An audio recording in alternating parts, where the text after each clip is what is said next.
Coming up on the Stifel Snow Show, buckle up because we're now on the fast track to the world's biggest stage. It ain't over till it's over, so says speed legend Lindsey Vonn. All gratitude and grit, she is officially in podium position on the road to Milan Cortina. Then she's a tour de force. Jessie Diggins, the most decorated American cross-country skier in history, is shining her light all the way to her fourth and final Olympics.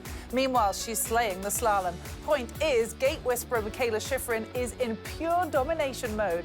And Olympic visionary Shaun White is dropping in to talk Winter Games, opening ceremony magic, and more when he joins us on the Stifel Snow Show today.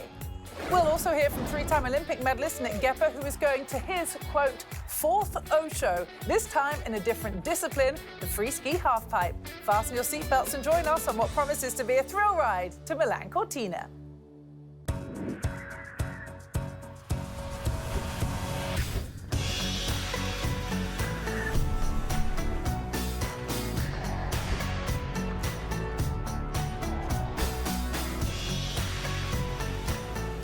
Well, a big hello and welcome into this week's special hour-long edition of the Stifel Snow Show. I'm Cara Banks, bringing you the latest and greatest in skiing and snowboarding from around the globe. And we have got a lot to report on as we cover a multitude of Olympic qualifying events as the 2026 Winter Olympic and Paralympic Games are very nearly upon us.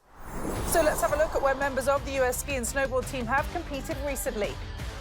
Women's alpine and the excitement of slalom came from Flachau, Austria. Then to the grueling multi-stage cross-country sensation that is Tour de Ski in Toblach and Val di Fiemme, Italy. And stateside to Aspen, Colorado for Freeski and Snowboard at the Toyota US Grand Prix. Before a road trip when we hop over to Copper Mountain for more. Then, oh Canada, we head to Val-Saint-Côme in Quebec for moguls and Lac Beauport for aerials. Then it's a New York state of aerials in Lake Placid. And finally, the Austrian resort town of Zockensee for an unforgettable women's downhill, which is where we'll begin.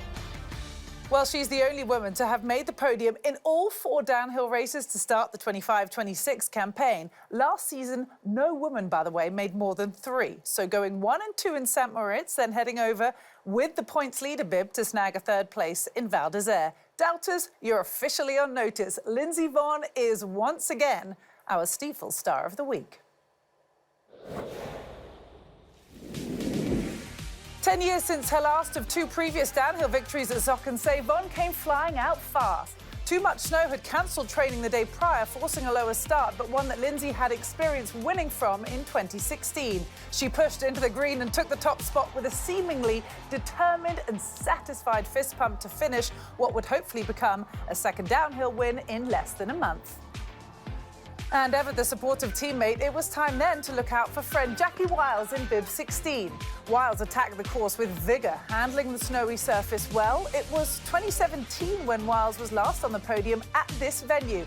Her last World Cup downhill podium anywhere came in Cortina. Nearly 2 years ago, she came down in third place to join her US ski teammate on the podium and marked the first time since 2018 that two American women were on the downhill podium, and that was also these two in Cortina, where of course we're headed in just a few weeks' time. An incredible 84th World Cup victory for Vonn and double celebration for the Stifel US Alpine ski team. Well, now to Italy and cross-country, where the prestigious multi-stage Tour de Ski event kicked off its 20th year. Its stage format is loosely based on cycling's famed Tour de France. The winner is the skier who can boast the quickest overall time over the 6 grueling stages. The tour beginning in Toblach and concluding in Val di Fiemme, which will be a host venue of the upcoming Olympic and Paralympic Winter Games. And of course, in her final season pre-retirement, all eyes are on cross-country legend and two-time tour winner, Jessie Diggins. With stages 1 and 2 in her rear view, Diggins sealed the overall heading into stage 3. A new event was on the day's agenda, the 5-kilometre heat mass start free, which called for producing the fastest possible time. Diggins prevailed in first, a full circle moment, having won her first race, also a 5K in Toblach, 10 years prior. Stage 3 on the men's side saw 25-year-old Gus Schumacher swift off the gun to set an unrelenting pace. The result, for the first time in history, would be an American man and woman winning a cross-country World Cup on the same day. It was a second career World Cup win for Schumacher, which he admitted was super cool. Diggins delighted for her teammate, realizing her pride for someone that, quote, worked so hard and really deserves this. What a way to kick off the new year. On to stage 4 and the 20K pursuit. Diggins called it pretty lonely, as the pursuit is each athlete chasing the leader of the tour. So Diggins started a minute 10 before the pack and stretched her lead, leaving her solo for the whole race. The day was made more special by having one of the bridges on the course named after her. The winningest skier at the venue is now officially part of the Toe Black World Cup venue. Ultimately taking first, saying she went in with the mindset of, quote, this is the day you have to be so gritty. If you want to win the tour, you have to make it happen now. Stage 6 in Val di Fiemme was a 10K mass start skate. This will also serve as the host venue for cross-country skiing at the upcoming Winter Games. The brutal climb up the Alpes Charmise reaches gradients of 28%. By comparison, a typical indoor staircase has a gradient of around 33%. Diggins capped a historic week, taking second in the final climb and winning the overall title. Her third tour win in her last ever attempt prompted a show of gratitude to her team and cheering section, which included the women's alpine speed team, and prompted Breezy Johnson to name them, quote, the American Uphillers. Oh, it's a really cool feeling. This was really, really fun. I think this was by far my best tour ever, where everything came together. And I have to say a huge thank you to the team. I felt like I had awesome skis that were super competitive every single day. It takes a village, and I'm really, really proud of my village and just really grateful for them. And it was so fun to feel good on this last tour. And yeah, it was just really cool. What does it mean to you now that it is the last tour that you're going? Well, I'm really excited. You will never catch me doing this climb again. See ya. I'll be watching on TV next year. And now you have the whole alpine women team coming to support you. How is that? It's so cool. I mean, we had such amazing cheering out there. It was so cool, and just feeling so much love across different sports. It's been really awesome. And look at this, we've got more awesomeness to come. Three-time Olympic gold medalist and global snowboarding icon. Shaun White is also the founder and director of the Snow League, and he joins us after the break. The Stifel Snow Show is brought to you by the U.S. Army and 10th Mountain Division, proudly supporting the history of U.S. ski and snowboard. Be all you can be. And Xfinity, proud partner of Team USA.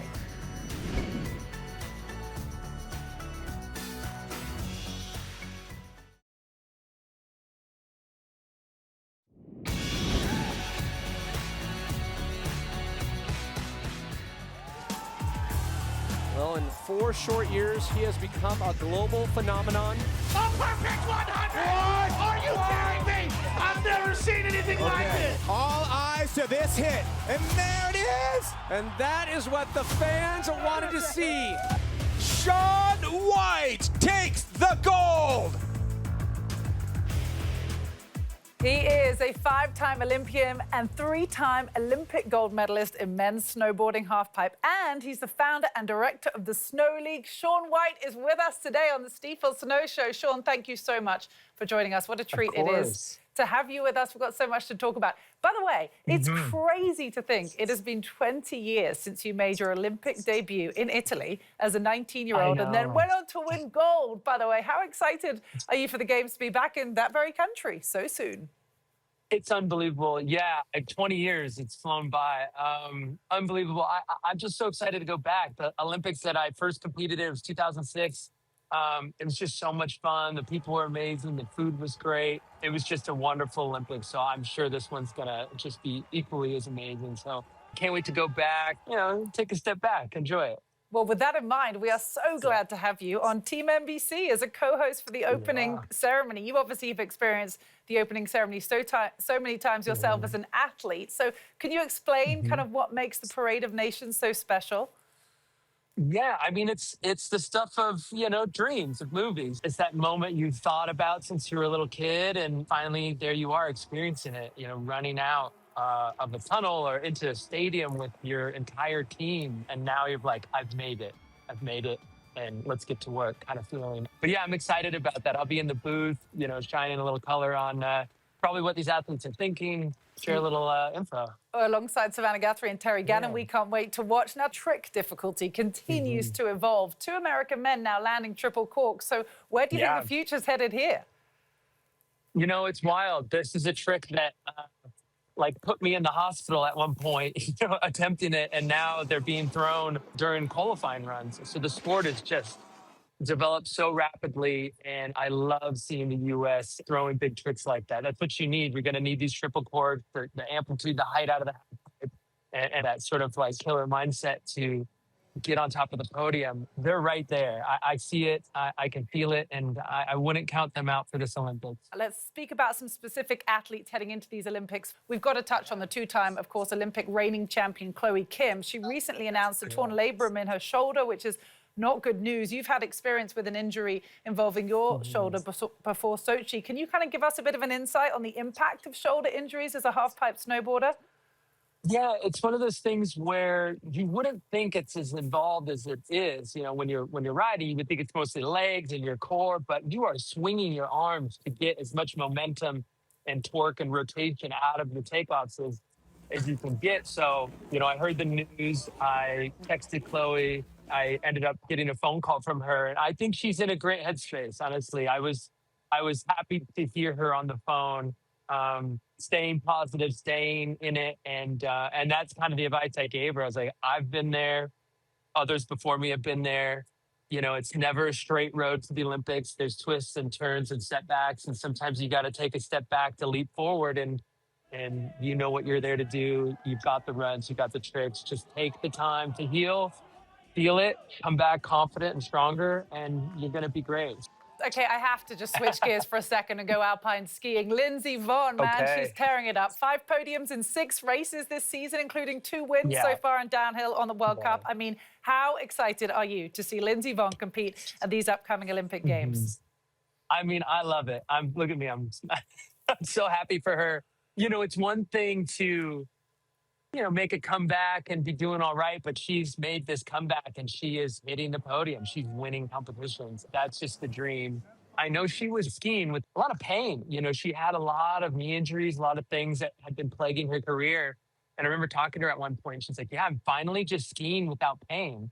I'm finally in a place where I can really lean in and I'm not hurting. And I was putting myself in that mindset of like, gosh, if I was in the halfpipe and every time I really dug into the wall or stepped up my speed to get out and I'm feeling pain, it's such a hindrance, not only physically, but mentally. As one of the veterans in the sport, similar to her, I'm just so thrilled for her. It's obviously the dream come true comeback story. And we're all pulling for her big time. So. Yeah, long may it continue. Can't wait to see, of course, what develops on that storyline. Now, let's talk a little bit about Lux. It's going to be the Lux Open in Switzerland will not only help determine, of course, the final athletes to qualify for the US ski and snowboard team, but also the Snow League will crown its season 1 champs there in March. What makes that locale so special, and why did you choose it?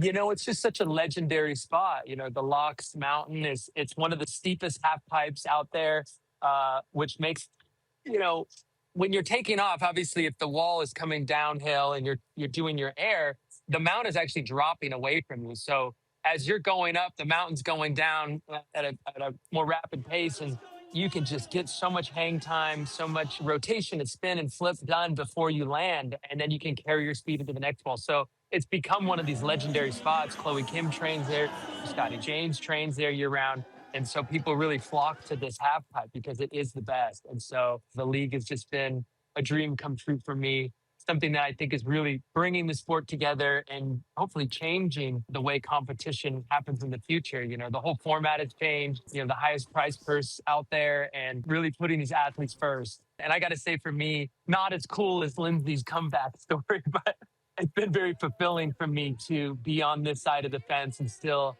having the ability to influence the sport in such a way and really work with the athletes that are still currently in it. Well, Nick Goepper is actually joining us on the show today as well, so we're looking forward to talking to him about it. But it's kind of incredible, his story, right? Because formerly he was slopestyle and he'll now compete in halfpipe for the first time at what will be a 4th Olympic Games for him. Now, you've won X Games gold in both snowboard, slopestyle and halfpipe. So can you explain your experience of transitioning between these disciplines? it's a very different training that you go through. Obviously, I think the half pipe's a little more intense because every wall is connected in this one run. But with slopestyle, it's a little more of a flow. You can actually hit a jump, make a little mistake, recalibrate, hit the next jump. But for him to transition from slopestyle over to half pipe, I mean, it's drop the baseball bat and pick up the basketball. It's a very different thing. And so having him, I think, competing at the level he is, it's just incredible to see. I'm thrilled you're talking with him because he's going to do great things at the Olympics. We will see. You've set the table for us perfectly, Shaun. We can't wait to watch it all unfold, but we really appreciate your time, and it's just awesome to see you inspiring the next generation of athletes and still being so invested in the sport as you are. So thank you from all of us, and we'll be watching the opening ceremony, and we'll see you out in Milan Cortina. Thanks again. I'll see you there. Bye, everyone. Stay with us. We'll be back with a lot more in a minute on the Stifel Snow Show.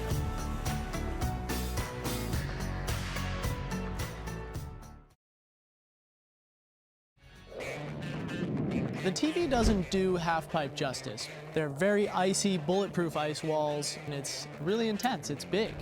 I think we might need to bring out something to help us. Hunter? Okay, here we go. Yeah. Does this look about right? Yep, this is it.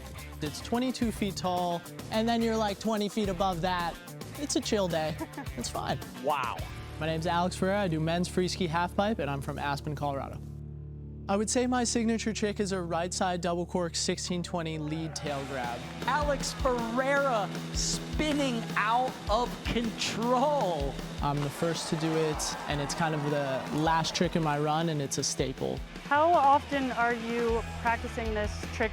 5 days a week on the trampoline and on the rollerblades, jumping off a ramp into a foam pit.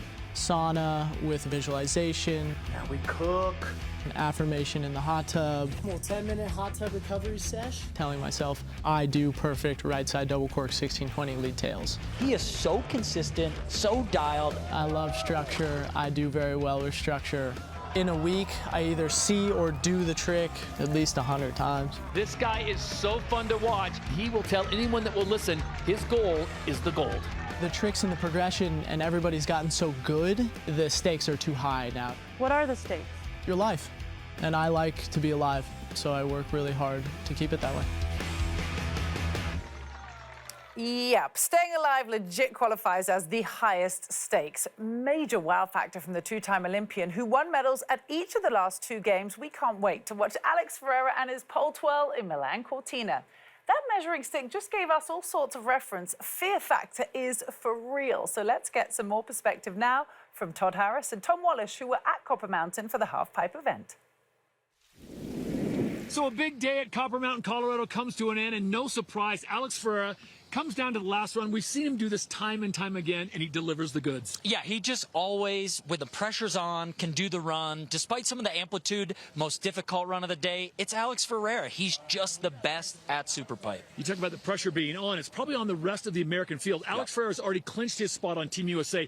Who do you like to make those other positions? Really love the finish from Hunter Hess today. A second-place result, coming off a third in Secret Garden. He's got creativity, tricks. Look for him to be the next person to lock in a spot on that Team USA that's very difficult to make. Last big question to Tom Wallish. How excited are you to go to Italy and watch this all play out? Oh boy, ciao bello. We're going pizza, pasta, red wine. So excited to see the Americans, everybody from across the world for Freeski featured on the world stage. Let's go. Don't worry, America. I will chaperone Tom Wallish. Keep control of me. Well, thank goodness for that. Ciao for now. Todd and Tom Wallish, of course, a major icon in free skiing himself. Ferreira and Hess going 1 and 2 in the half-pipe, and update that Hunter Hess has indeed qualified. Now to Aspen, Colorado for more 2026 Toyota US Grand Prix, free ski and snowboard, World Cup half-pipe and slopestyle, featuring the biggest names in each discipline, including 2022 Olympian Mac Forehand, who was looking to move closer to clinching his berth to Milan Cortina. Fierce competition in free ski slopestyle, the 24-year-old Fairfield, Connecticut native appeared ready to give it his all. Having won the silver medal at last year's World Championships, he impressed the judges enough to hold on to his lead throughout, emerging as the victor. Forehand said, quote, "I'm just super excited that I got the win, and hopefully I'm one step closer to going to Milan and the Olympics." Meanwhile, he grew up riding in Aspen. 22-year-old Jake Cantor has been a member of the Hydro Flask US Snowboard Slopestyle Pro Team since 2019. The Silverthorne, Colorado native made a big impression in the men's snowboard slopestyle final. Dialed in, and a second to last to drop, Cantor delivered the run of his career, taking home his first ever World Cup victory, locking his spot on the Olympic team in front of his hometown crowd. Cantor said, quote, "I still don't think it's real." Meanwhile, Nick Goepper became an Olympic gold medalist in mixed team snowboard cross at age 40 in Beijing, and he's eyeing his 5th games. Now 44, he's the oldest on the Hydro Flask US snowboard team, but with a motto like "dreams don't work unless you do," there isn't anything that seems that Baumgartner isn't willing to put his full effort into. That includes making his own racetrack, aka pump track, in his yard. When you're all in for Italy, why not get laps in at every opportunity? As Baumgartner said, the journey is grueling, but if you're not having fun, what's the point? Smiling, laughing, and enjoying the process helps take the pressure off. He says he's like an 8-year-old building a snow fort, and he gets a giggle every time someone drives by. But unlike a snow fort, the track took about 30 hours of snow blowing and shoveling. Being a concrete contractor helped in building the ramp. Also, getting it close to looking real helps with visualization. Bravo for the enormous effort, Nick. And we'll be back in a minute with more from the Stifel Snow Show.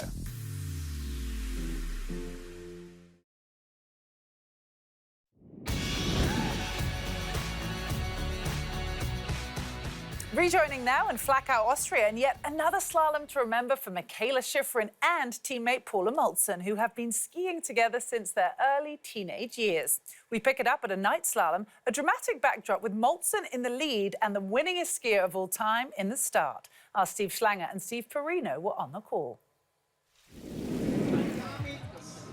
The hallmark of excellence is doing what is required in the moment, and Mikaela Shiffrin always seems to have the answer.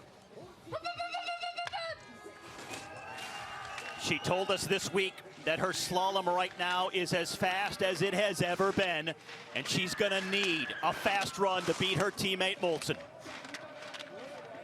And the beauty of watching Shiffrin this year is that at age 30, she continues to get better. And not only that, continues to fight harder for those wins. Rast has made it hard for her.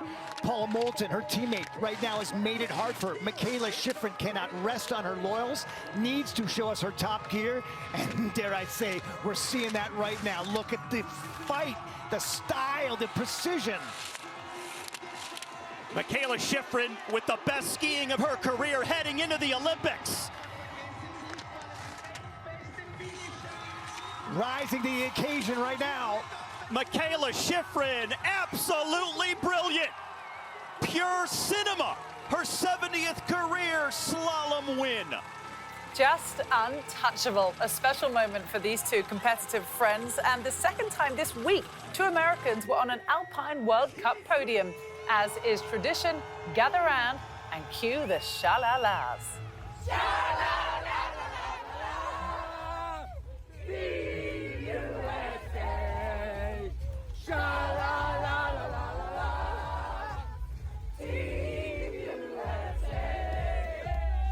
Well, worth now taking a look at the updated all-time World Cup wins by male and female athletes in alpine skiing. With 2 wins this season, Lindsey Vonn now just 2 away from the legendary Ingemar Stenmark. Mikaela Shiffrin continues to dominate and also sits 4th with her slalom wins alone. Unbelievable. True anticipation for these Winter Games as 2 greats are headed to Milan Cortina. Well, we always hear Jessie Diggins praise her ski techs. They are a huge part of every racer's success. Our Peekaboo Street, who won gold in Super G at the 1998 Winter Olympics, met up with Paula Moltzen's husband and tech, Ryan Mooney, to get into the finer details of what's evolved since she won in Nagano. We're going inside the wax room for our Stifel Spotlight. Obviously, it's been a while since I raced. And I had a difficult time making the transition from the old skis to the new skis. Totally. This was my slalom ski. This is RCS's GS ski. And pull Paula's out here. Let's check hers out. It's about not too far. Off my slalom ski. Not too far off. She's racing GS on the same size I used to. Boy, times have changed. Man, they've changed. Paula Moltzen. Lovely rhythm, fast. Let's talk about some of the differences in technology that is in this old dinosaur of a slalom ski, which, by the way, was a rocking slalom ski in the day. The biggest thing is that they're straight on the. They're pretty much straight skis. They are pretty straight. So they don't hook up and turn that well. So they don't have shape at the top and at the bottom. Look at Moltzen go here. Turbo is clearly on for Paula Moltzen. Now let's talk about the plates that are under the bindings between the binding and the ski. That's something that's changed a lot since I retired. The regulation is just the height from where the boot sits from the binding to the bottom of the ski. There's a 50 millimeters. That's nifty. And it's just a tool to check it to make sure you're within the tolerance. So that works. If that slides on, you're good to go. Where do you mount the binding on the ski as well? Like, does that change too? And are some of these mounted in a different spot than these? These ones are all the same, but back in Europe with all the other skis, there's different mounting points. Tell us why somebody would want to mount their ski forward or back on the If you're closer to the front of the ski, it's easier to get the ski to start turning. Yeah. Farther back, then a little harder to get it started, but the turn will be shallower. It'll release down the hill a little bit better. Would any of your tools even work on these skis anymore? Totally. They would all work on them. Yeah. Sweet. Yeah. I'm in business. Oh, yeah.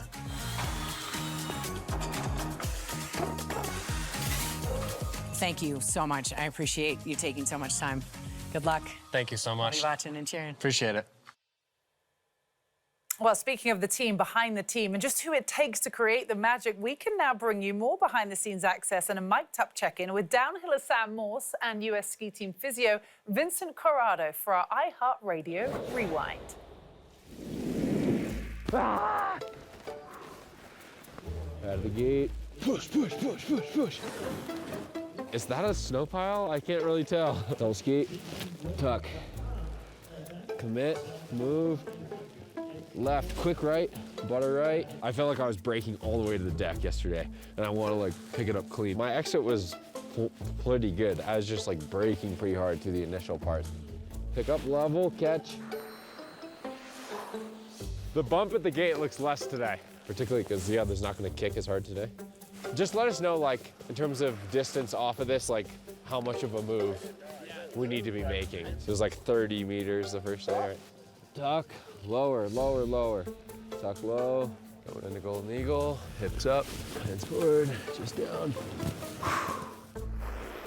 But I did get to this right ski plenty early and was able to be on this gate, which is kind of just my goal to like prove to myself I could get there. And then today I'll do it with a little more heat coming in. But my goal is just to be switching right ski over that roll. Sounds good? Thanks, brother. Come on, come on. Quick to the left, quick back to the right, up, exhale. Left foot, finish. Your victory lap down here after your run. Thanks, guys. Ryan in the gate. And bib 19, just check that. Generally what I do up here at the start is just make sure the guys are pretty much ready to rock and roll, warmed up. Using the proper muscles, 3, 4, 5, perfect. Basically anything they could possibly need at the top of a race course, I have either on my person or in my bag. I'm pretty much like a mule up here. We always use brand new suits on race day because they're the most aerodynamic. Will, his tech, try to get him into that thing there. Not much spare room. Oh boy. Woo. Shouldn't have had that second hot dog. What's the word this guy says? Jared Goldberg, bib 47. Moose, bib 53. Check that. Just narrating a National Geographic. Yeah. Moose in his natural habitat. Let's go. Come on now, Moose. Moose in the gate. Let's go, Moose. Come on. Come on! Truly a team effort. Well, now on to a tech specialist who last season switched his racing nationality from Norway to Brazil, which is his mother's home country. And then Lucas Pinheiro Braathen won the second slalom of the Men's Alpine World Cup this season in Levi, Finland. The triumph marked a historic first ever Alpine World Cup victory for the country of Brazil. With a clear message of individuality, Lucas recently sat down with our Heather Cox. He became the first person from Brazil to ever win a World Cup event. Vamos, Brasil! What was it like standing on that podium, listening to the Brazilian national anthem? I feel like my dreams are bigger than skiing. For me, that moment is bigger than skiing. For me, that moment isn't about an athlete that skied, 30 hundredths of a second faster than the next guy. For me, it's being able to hopefully inspire a new audience that everything really is possible, and that it doesn't matter what nationality is on your chest or how you dress or where you come from, Your dreams are individual, and your difference is really your superpower, and you should believe in that. That's what I hope that achievement can represent for some people out there. Your differences are your superpower. Wise words at just 25 years old. And on the topic of superpowers, Nick Goepper, yes, you made it to the Olympics, a 4th straight Winter Games, this time in a different discipline. He's earned a place on the podium in each of the last 3. We'll see what he has to say about this one next.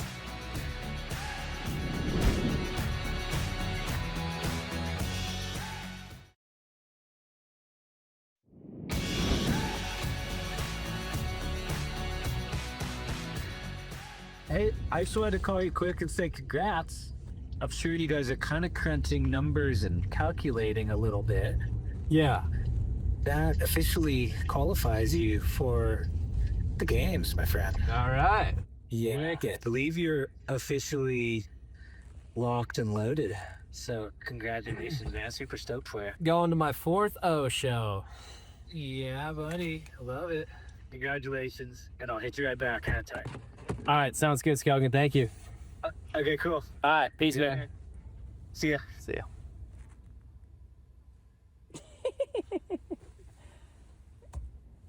Well, congrats. Nice. Well, for more than a decade, Nick was strictly a slopestyle competitor. Then after a brief retirement, he returned to competition, but this time in halfpipe. Our Xfinity athlete to watch, Nick Goepper. Welcome back, Nick, to the Stifel Snow Show. Thanks so much for joining us today. Thank you. Thanks for having me back for the 3rd time. There we go. You see, a regular and 3rd show, 4th O show, as you called it. What an epic moment that was, officially qualifying. So how does the build-up to these games feel different now that you're competing in a different discipline as a halfpipe athlete? Yeah, it's, I tell everyone that I'm living on bonus time. I mean, when I retired for the first time after slopestyle in 2022, I truly felt like I'd accomplished everything that I had wanted to in the sport. And so to have this kind of resurgence of, inspiration and creativity and come back for halfpipe has been quite the surprise. And every year I'm kind of just like, I was not planning this. And so it's kind of like, I'm just pinching myself. Well, you're also crushing it as well. I mean, look at this season, 2 podiums in 3 World Cup events so far, including, of course, the win in Calgary. So how would you describe, then, your form heading towards Milan Cortina? I think I'm in top form. I know that I can do whatever I put my mind to. At first that was slopestyle, and now it's halfpipe, and I know my body can do it, and I have the training, and it's a choice. That's kind of how I like to think about it. It's like, do you really want to do this? And if you do you have what it takes? Do you have the patience? Do you have the dedication, the workouts, the early mornings, the courage? That's what it comes down to. Now, you're really open as well about the importance of emotional fitness. I love that term. And even when you switch disciplines, what have you had to work on the most mentally in this kind of new venture of yours, Nick? Yeah, I think it's too easy to kind of rest on our laurels and think, oh, I got this, or like, oh, like, I fixed that, so now I don't have to worry about it anymore. So when it comes to like, depression and finding a reason to wake up in the morning and so on and so forth, it's just all of those little things really add up, like making your bed, like eating a good breakfast, like getting exercise, like spending time with a friend or a loved one, like snuggling with a pet. Something as simple as that can really just elevate your emotional fitness. Like you said, I love that term. Yeah, I know. I think a plan and structure obviously works well for you guys, top athletes, and you do seem to perform well under pressure. So tell us, I think this is fascinating, what are your thoughts before you drop into the half pipe each time? That's a good question. I get that one a lot. I think they're extremely calm.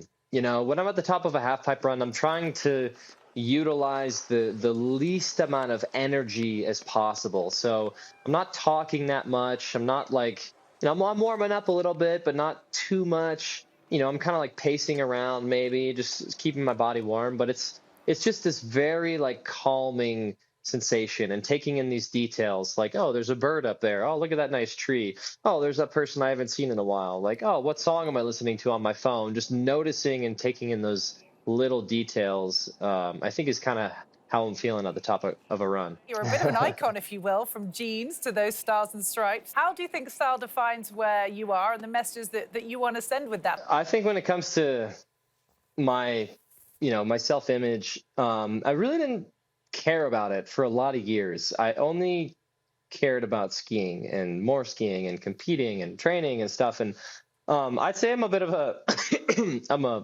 late bloomer in that sense.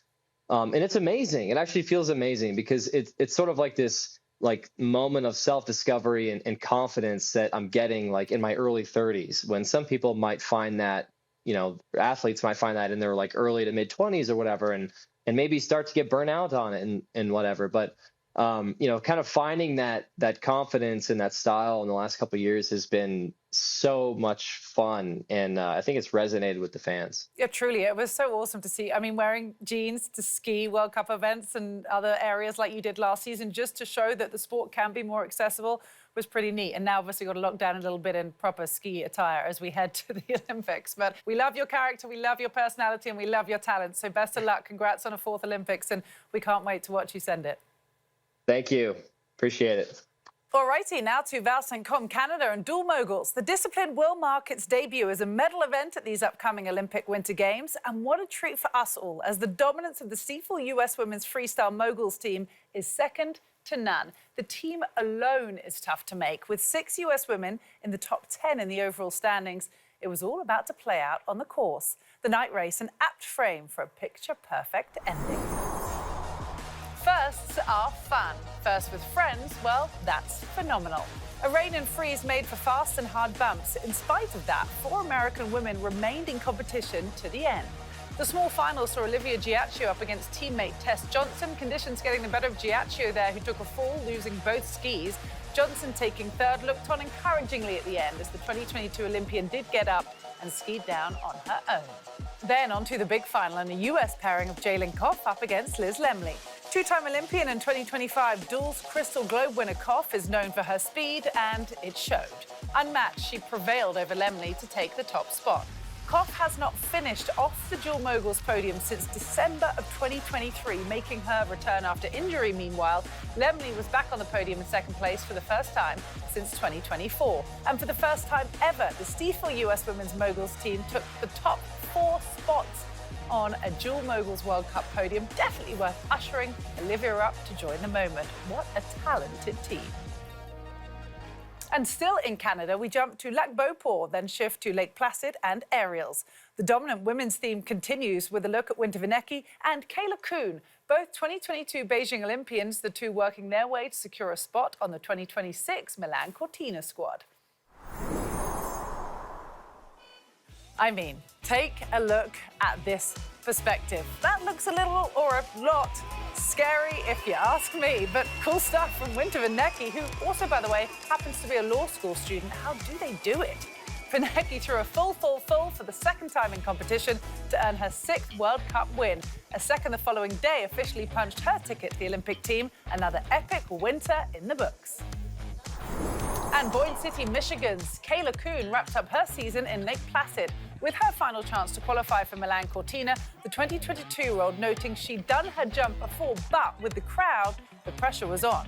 This being only the 4th time she'd thrown that trick on snow, One could hardly tell any nerves figured into the equation as Kuhn nailed her trick, securing the win and birth to the Winter Games, calling it all indescribable. Kuhn added that it was a huge confidence boost and that she would be going to the Olympics with a win in the back of her mind. We'll have more right after this.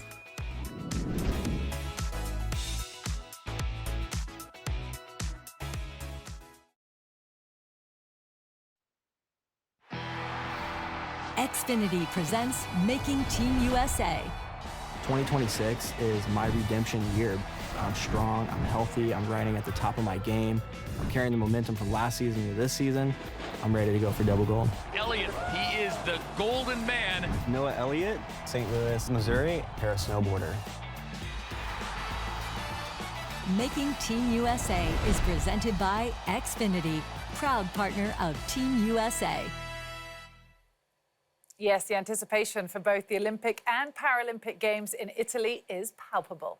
Now, the word Paralympic derives from the Greek preposition para, beside or alongside, and the word Olympic. Its meaning is that Paralympics are the parallel games to the Olympics and illustrates how the two movements exist side by side.